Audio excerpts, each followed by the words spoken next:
Të dashur shqiptar, sot do t'ju shpjegoj në mënyrë të drejtë për drejtë origjinën e fjalës dallëndyshe. Fjala dallëndyshe është fjalë përkëdhelëse në gjuhën shqipe, ekziston dhe varianti tallandyshe, delendryshe, ka disa variante dialektore. Dhe ky zbulim është bërë krejt rastësisht nga unë, duke lexuar një vepër të mrekullueshme që quhet Dionisiaka, që tregon për luftën e trupave greko-maqedone në Indi. Prandaj ka emrin Dionisiaka, por është shkruar aty nga shekulli i parë para erëson, por është gjetur në shekullin e 4 të erëson nga një gjuhëtar që quhet Nonus Panopolitanus. Tani personi që ka parë filmin tim në TikTok është me origjinë minoritare. Ai e boton këtë artikull në revistë greke në emrin e tij. Më vjen shumë keq që ka bërë një gjë të tillë, sepse ka tjetërsuar zbulimin tim. Kur e bëra unë këtë film, kisha dyshime të thella që ilirët flisin dialekte helene. Dhe prova ime ishte kjo, tek ilirët Venet që u vendosën në Italinë e Veriut,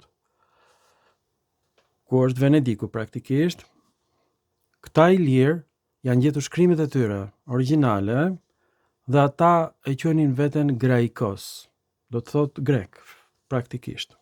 Mua më pren gjunjët kur e pash, dhe shpesh ndodh që tek ilirët e jugut fjalët dalin me bashkëtingëllore të zëshme, ndërsa tek venetët të njëjtat fjalë dalin me bashkëtingëllore të pazëshme. Pra është një zbulim që s'e ka bërë njeri para me dhe ky e merr nga unë dhe e vë në emrin e tij. Është shumë e rëndë.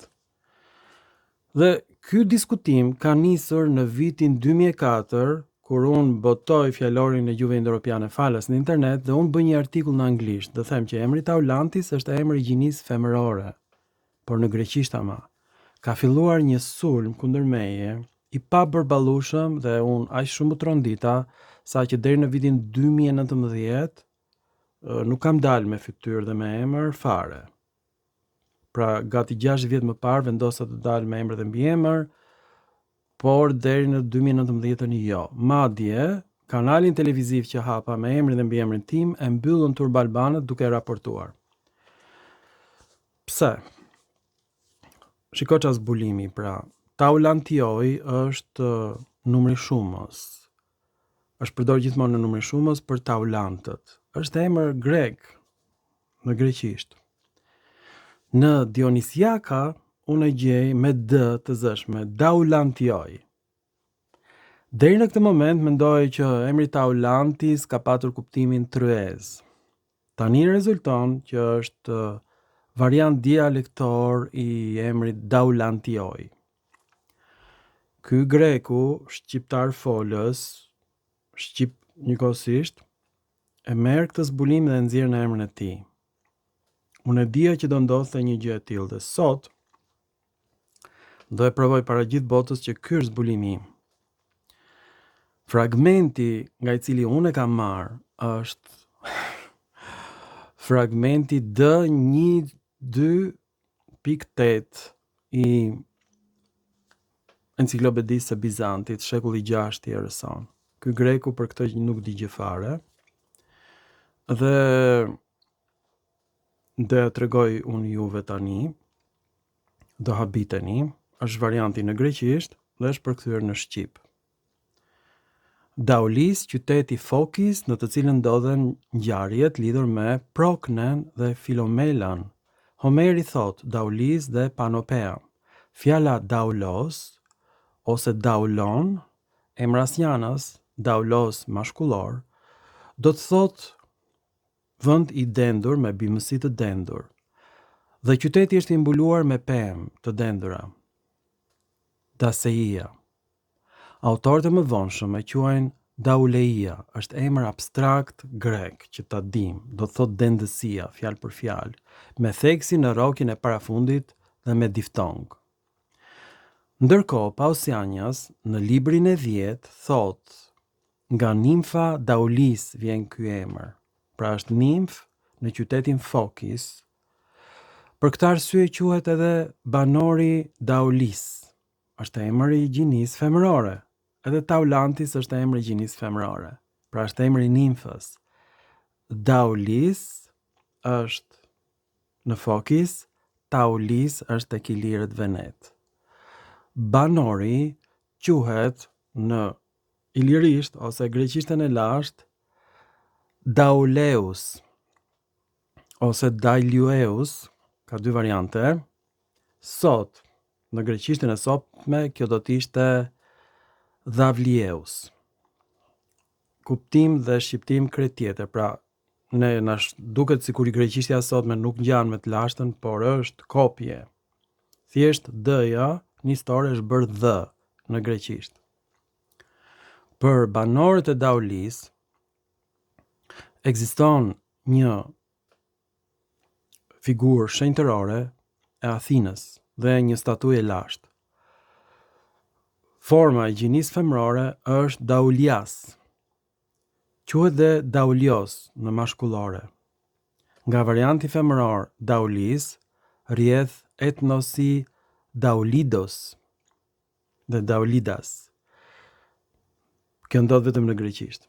Shtohet Daulidos dhe Daulidas, kjo prapashtesë për të thënë biri ose vajza e Daulis.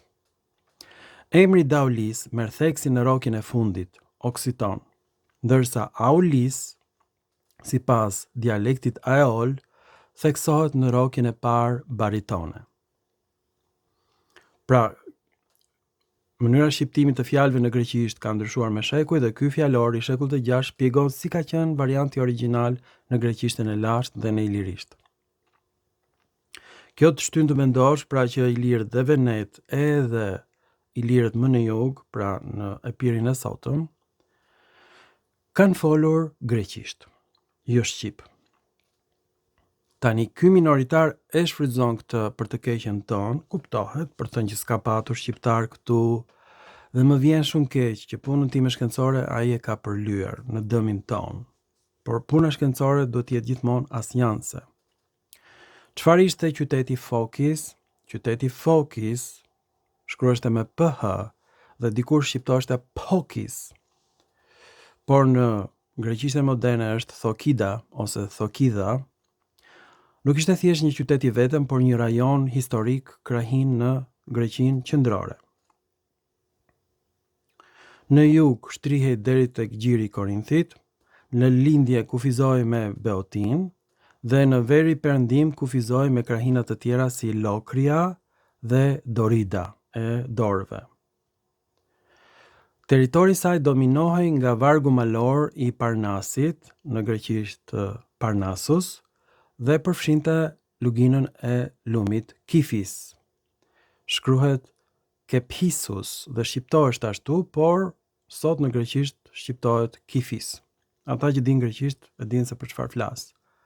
Në këtë rajon ndodheshin disa qytete dhe vende shumë të rëndësishme të Greqisë së lashtë, ku më i famshmi ishte Delfi me orakullin e njohur, si dhe vetë qyteti përmendur Daulis.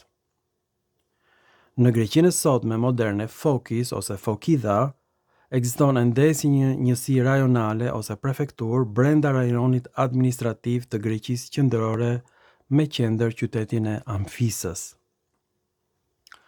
Pra grekët nuk e dinin që ilirët Taulantioi janë një lloj si grekët Daulantioi. E kuptua tani? Ilirët Venet përdorin bashkëtingëllore të pazëshme, Taulantioi, grekët në Fokis në Greqi përdorin Daulantioi. Ka kuptimin pyll i dendur. Nuk ka kuptimin dallëndyshe. Pra fjala dallëndyshe duhet të ketë burim tjetër. Tani unë këtë e përdora si Grack. E dija që do bini në Grack, po kujtova se shqiptarët do bini në Grack ranë grekët minoritar që duan të provojnë që ne nuk jemi ilirë. Është e vërtet. Siç e shikoni, ne nuk jemi i lirë. Nuk ka prova që fjala dallëndyshe vjen nga daulia, pyll i dendur. Nuk ka. S'ka lidhje. Është rastësi që daulia duket si dallëndyshe. Pra, fisi taulantioj do të thot pyll i dendur në variantin e greqishtes së venetëve, shumë e rëndë. Pra, deri në Italinë e Veriut kanë ekzistuar grek, edhe në Istria, edhe në Dalmaci ishin grek, jo shqiptar, ashtu na duket ne, shqiptar. Dhe do të thot pyll i dendur, por me t, jo me d. Do habiteni, por arbëreshët thonë që fjala dallëndyshe vjen nga tarandyshe, dhe sipas tyre, nga arbëreshët, këtë se di njeri është sekret shumë i madh, vjen nga emri Tarantos.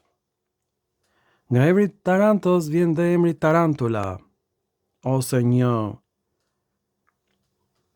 merimang gjigande e cila sipas tyre sillte shiun. Vjen nga Afrika, por është një specie invazive, ka hyrë që në shekullin e 15 kur erdhën arbreshët, ishte ajo atje në Tarantos. Në këtë zonë, njerëzit fetar, katolik, u andaluan njerëzve që të vallëzonin. E tmerrshme. Ti shifje një zan mali dhe nuk mund të vallëzoj me të, kisha shumë dëshirë që të vallëzoja. Nuk të linte kisha. Dhe arbëreshët shpikën se ata vdesin për pjeshka. Gjithmonë shqiptarët që të hanin pjeshka, ata e bën kështu.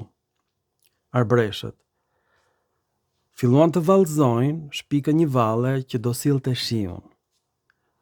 Kjo valle do sillte shiun, do sillte pranverën edhe kohën e shirave, mbas dimrit. Pra emri Tarandyshe vjen nga Tarantos, është shumë e rëndë. Po sipas arbreshëve. Pra nuk ka lidhje me taulantët. Dhe është krijuar kjo fjalë në shekullin e 15. Nga latinishtja. Gjuha shqipe, ju kam thënë, është neolatine.